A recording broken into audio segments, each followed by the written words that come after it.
I was not going to make this video, but after noticing the difference it's made in my morning routine, I just had to share it with you. The bedtime gelatin trick has been a total game changer for me.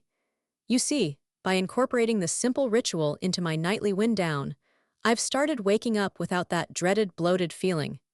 It's like my body gets to reboot overnight, thanks to the gelatin trick.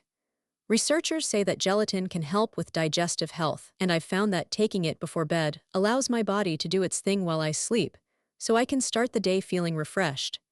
My friend swears by the gelatin trick for overnight results, and now I'm hooked too. It's amazing how such a small habit can add up to make a big difference.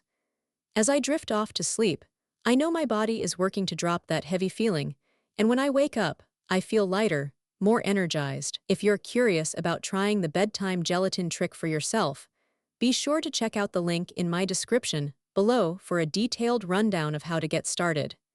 And if you have any questions, hop over to the pinned comment where I've shared some additional tips.